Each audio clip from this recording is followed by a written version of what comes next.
ব্যস্তময় জীবন, পত্রিকা পড়ার সময় সবারই থাকে না। তাই সোনাগাছা ডিজিটাল নিউজ চ্যানেলে দেশ বিদেশের পত্রিকায় প্রকাশিত গুরুত্বপূর্ণ নিউজ নিয়ে আপনাদের জন্য বর্তমানে বিশ্বকাপ ফুটবল নিয়ে হাওয়া সরগরম। তো এখানে এই বিশ্বকাপ যে খেলা চলছে সেখানের মধ্যে গোটা বিশ্বকাপের মধ্যে এখন পর্যন্ত যা খেলা হয়েছে তার একটা সংক্ষিপ্ত একটা খুবই গুরুত্বপূর্ণ ইনফরমেশন সবার জন্য।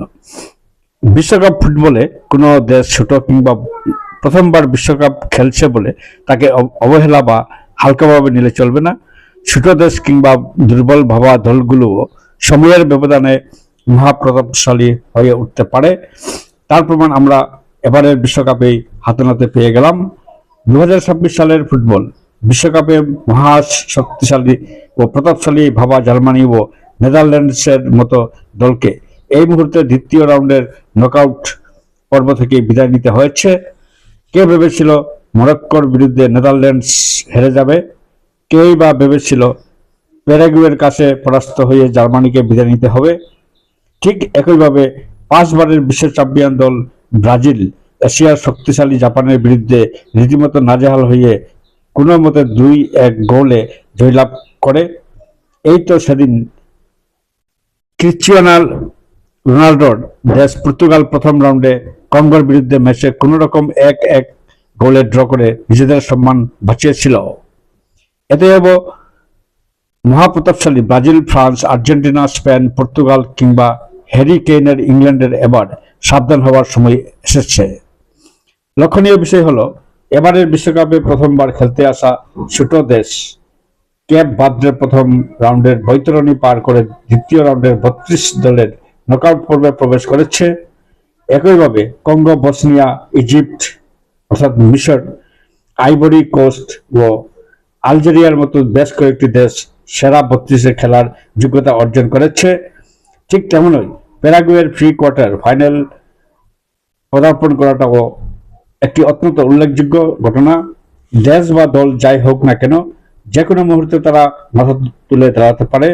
তাই নিজেদের শক্তিশালী ভাবা দলগুলোকে এখন যে কোনো প্রতিপক্ষের বিরুদ্ধে জয়ী হতে হলে বেশ কাঠখড় পোড়াতে হবে। বিশ্বকাপে আজ ইংল্যান্ড বনাম কঙ্গো আটলান্টা রাত 9টায়, বেলজিয়াম বনাম সেনেগাল সিয়াটল রাত 1:30, আমেরিকা বনাম বসনিয়া সান ফ্রান্সিসকো সকাল 5:30 অর্থাৎ বৃহস্পতিবার।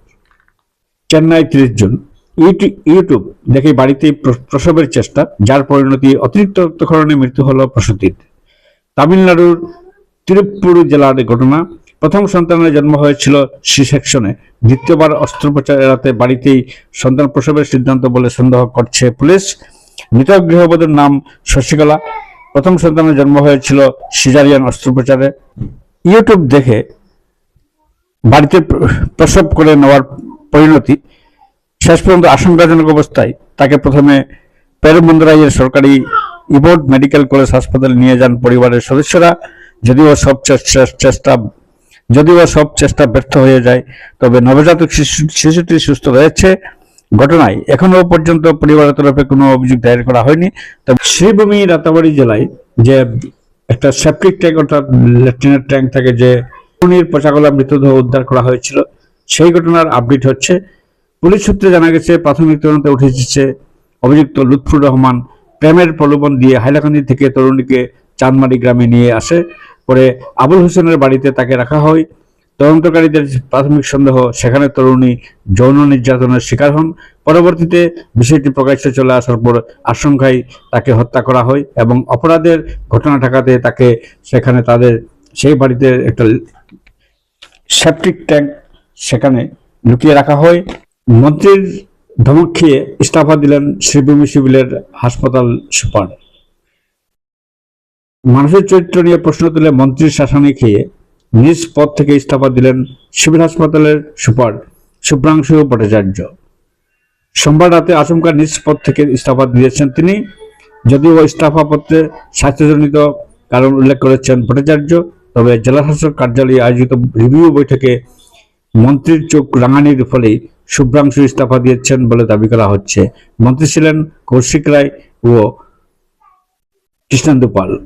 সোমবার জেলাশাসক কার্যালয়ে রিভিউ মিটিংয়ে অংশ নেন দুই মন্ত্রী কৃষ্ণেন্দু পাল ও কৌশিক রায়, ছিলেন বিধায়ক জাকারিয়া আহমেদ পান্নাও।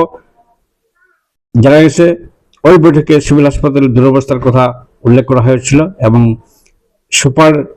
শুভ্রাংশু ব্যানার্জ তার উত্তর দিতে গিয়ে পাল্টা মন্ত্রী তাকে ধমক দেন এবং সেই কারণেই নাকি এই পদত্যাগ বলে সন্দেহ করা হচ্ছে। এ নিয়ে অনেক জল্পনা কল্পনা চলছে রাজনৈতিক মহলেও।